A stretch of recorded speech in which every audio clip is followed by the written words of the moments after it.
భారత్ను తొక్కేయాలన్నది Donald Trump plan. తన మాట వినలేదని ట్రంప్ ఆగ్రహంతో ఊగిపోయాడు. ఆగస్టు 6న భారత్పై సెకండరీ సుంకాలను విధించాడు. దీంతో భారత్ ఢమాలంటుందని ట్రంప్ అంచనా వేశాడు. రష్యా చమురును కొనడం ఆపుతుందని ఆశించాడు. కానీ ట్రంప్ అంచనాలను ఆశలను భారత్ తుంచేస్తోంది. ట్రంప్కు ఢిల్లీ షాక్ల మీద షాక్లనిస్తోంది. రష్యా చమురు కొనుగోళ్లు ఆపమని తేల్చేసింది. అంతేకాదు, ఇప్పుడు ట్రంప్కు చెక్ పెట్టేందుకు భారత్తో కలిసి రష్యా కూడా యాక్షన్లోకి దిగింది. ట్రంప్కు క్రెమ్లిన్ భారీ భరోసా ఇచ్చింది. ట్రంప్ వద్దంటే ఆ వస్తువులను తమకు ఎగుమతి చేయమని మాస్కో స్పష్టం చేసింది.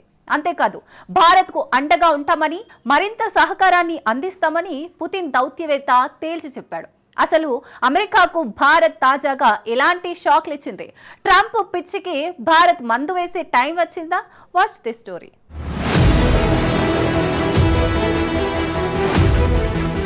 డొనాల్డ్ ట్రంప్ కు ఇండియా రష్యా బిగ్ షాక్ ఇస్తాయా? సుంకాలకు ఓల్డ్ ఫ్రెండ్ తో భారత్ చెక్ పెట్టనుందా? పుతిన్ భారత పర్యటన కౌంట్ డౌన్ మొదలయ్యిందా? కొత్త స్నేహాలు ఉత్కంఠభరితంగా ఉంటాయి, కానీ పాత స్నేహాలు మాత్రం సౌకర్యవంతంగా ఉంటాయి. ఈ విషయాన్ని భారత్ ను అడిగితే స్పష్టంగా చెబుతోంది. డొనాల్డ్ ట్రంప్ ను ఆవహించిన ఆనందోత్సవాలు ఇప్పుడు ఆవిరవుతున్నాయి. ఎందుకంటే భారత్ పై తను విధించిన 50% సుంకాలను ఢిల్లీ లెక్క చేయడం లేదు. కాలానికి అతీతమైన దశాబ్దాల మిత్రదేశంతో స్నేహాన్ని మరింత స్ట్రాంగ్ గా భారత్ మారుస్తోంది. ఆ మిత్రదేశమే రష్యా. ప్రస్తుతం పుతిన్ కంట్రీలో భారత విదేశీ వ్యవహారాల మంత్రి ఎస్ జైశంకర్ పర్యటిస్తున్నారు. ఈ నెలలో ఇది రెండో అత్యున్నత స్థాయి మాస్కో సందర్శన. 2 వారాల క్రితం జాతీయ భద్రతా సలహాదారు అజిత్ దోవల్ మాస్కోను సందర్శించారు. ప్రస్తుతం మంత్రి జైశంకర్ మాస్కోలో ఉన్నారు. ఆయన 3 రోజుల పాటు అక్కడే మకాం వేస్తున్నారు. తాజాగా క్షేత్రస్థాయి పనులను మాత్రమే జైశంకర్ సిద్ధం చేశారు. మొదట రష్యన్ రాజధానిలోని వార్ మెమోరియల్ ను జైశంకర్ సందర్శించారు. రెండో ప్రపంచ యుద్ధంలో అమరులైన రష్యన్ సైనికులకు ఆయన నివాళులర్పించారు. ఆ తర్వాత సమావేశాల్లో పాల్గొన్నారు. తాజాగా జైశంకర్ ఓ కీలకమైన సమావేశాన్ని నిర్వహించారు. అందులో ఇంటర్ గవర్నమెంట్ కమిషన్ కు ఉపాధ్యక్షుడిగా ఆయన వ్యవహరించారు. ఏమిటి ఇంటర్ గవర్నర్ కమిషన్? వాణిజ్యం, ఆర్థిక వ్యవస్థ, సైన్స్ వంటి కీలక రంగాల్లో సమస్యలను చర్చించడానికి ఇరు దేశాలు ఏర్పాటు చేసుకున్న ఒక వేదిక ఇంటర్ గవర్నమెంట్ కమిషన్. ఈ చర్చల సందర్భంగా రష్యా డిప్యూటీ ప్రధానమంత్రిని కూడా జైశంకర్ కలిశారు. రష్యన్ విదేశాంగ మంత్రి సర్గీ లావ్రోవ్ ను సైతం జైశంకర్ కలవనున్నారు. అనంతరం అధ్యక్షుడు పుతిన్ తో కూడా జైశంకర్ సమావేశమయ్యే అవకాశాలు ఉన్నాయి. జైశంకర్ సందర్శన యాదృచ్ఛికంగా జరగడం లేదు. దీనికి ఒక కారణముంది. భారత్ అమెరికా మధ్య ఉద్రిక్తతలు తీవ్రమవుతున్నాయి. ఇప్పటికే భారత్ పై ట్రంప్ 25% సెకండరీ సుంకాలను విధించాడు. రష్యా చేస్తున్న యుద్ధానికి భారత్ ఆర్థిక సాయం చేస్తోందని ట్రంప్ యంత్రాంగం విమర్శలను ఎక్కుపెడుతున్నారు. తాజాగా ట్రంప్ మంత్రులు మరో అడుగు ముందుకేశారు. భారత్ పై White House media secretary Karoline Leavitt తీవ్రమైన వ్యాఖ్యలు చేసింది. ఉక్రెయిన్ యుద్ధాన్ని ముగింపునకు అధ్యక్షుడు తీవ్రమైన ఒత్తిడి తెచ్చినట్టు ఆమె చెప్పింది. రష్యాపై ఒత్తిడి తెచ్చేందుకే భారత్ పై ఆంక్షలను విధించినట్టు తెలిపింది. భారత్ పై మరో చర్యకు కూడా ట్రంప్ సిద్ధమైనట్టు ఆమె స్పష్టం చేసింది. సో యుద్ధాన్ని ఆపేందుకు ట్రంప్ చాలా స్పష్టంగా యత్నిస్తున్నట్టు తట్టు లివెట్టి తేల్చి చెప్పింది. కరోలిన్ వ్యాఖ్యల్లో ఒక విషయంపై స్పష్టత ఇవ్వాల్సిందే. భారత్ పై అమెరికా ఎలాంటి ఆంక్షలను విధించలేదు. అమెరికా కేవలం భారత ఎగుమతులపై సుంకాలను మాత్రమే విధించింది. బహుశా భారత్ పై ఆంక్షలంటూ ఆమె నోరు జారి ఉండొచ్చు, లేదంటే అక్కడితో దాన్ని వదిలేయాలని అలా చెప్పి ఉండొచ్చు. నిజానికి ఆంక్షలు వేరు, సుంకాలు వేరు. ఆంక్షలు అంటే బ్యాన్, సుంకాలు అంటే ఛార్జీలు. ఏదేమైనా ఇలాంటి వర్ణనలు భారత్ ఏమాత్రం సహించదు.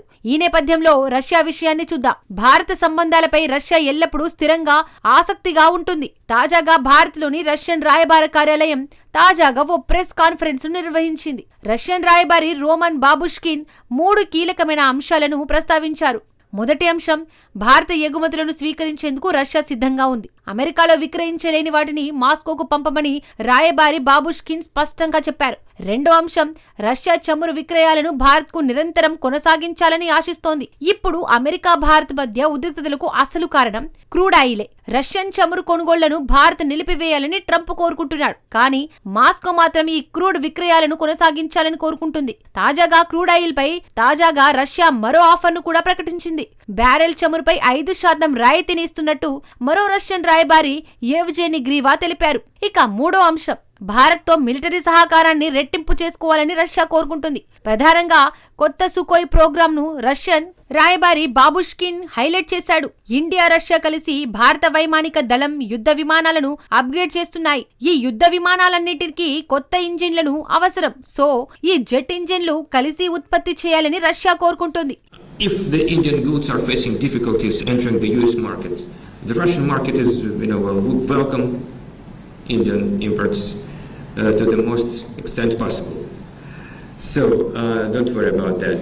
As far as we all know, we have agreed to jointly produce jet engines for Sukhoi jets here in India. And this is just one of the steps towards the further expansion and advancement of this cooperation.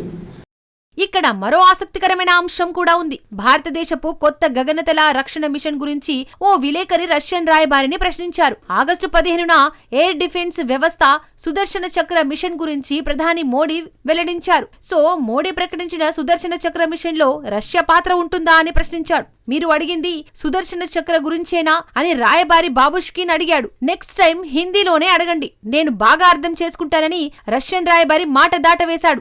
Bharat, America మధ్య సంబంధాలు క్షీణిస్తున్నాయి. అదే సమయంలో Russia భారత సంబంధాలు మాత్రం తిరిగి పుంజుకుంటున్నాయి. దీనికి కొనసాగింపు ఏమిటంటే అత్యంత ప్రతిష్టాత్మక పుతిన్ భారత్ పర్యటన. నిజానికి 2022లో యుద్ధం ప్రారంభమైన తర్వాత రష్యా అధ్యక్షుడు భారత్ లో ఇప్పటి వరకు పర్యటించలేదు. కానీ ఈ ఏడాది చివర్లో పుతిన్ భారత్ లో పర్యటించనున్నట్లు నివేదికలు వెల్లడిస్తున్నాయి. బహుశా ప్రస్తుతం మాస్కోలో పర్యటిస్తున్న విదేశీ వ్యవహారాల శాఖ మంత్రి జైశంకర్ పుతిన్ రాకపై చర్చించే అవకాశం ఉంది. ఇప్పటికే పుతిన్ పర్యటన తేదీలు, వివరాలపై చర్చలు జరుగుతున్నాయి. ఈ పరిణామాలన్నీ ఇండియా పొజిషన్ పై సంకేతాలు ఇస్తున్నాయి. మరీ ముఖ్యంగా ట్రంప్ బెదిరింపులను భారత్ తాటాకు చప్పుళ్ల కిందే తీసుకుంటోంది. అమెరికా సుంకాలను లైట్ తీసుకుంటోంది. ఆగస్టు 6న భారత్ పై ట్రంప్ సెకండరీ సుంకాలను ప్రకటించాడు. ఆ మరుసటి రోజే మాస్కోలో పుతిన్ ను అజిత్ దోవల్ కలుసుకున్నాడు.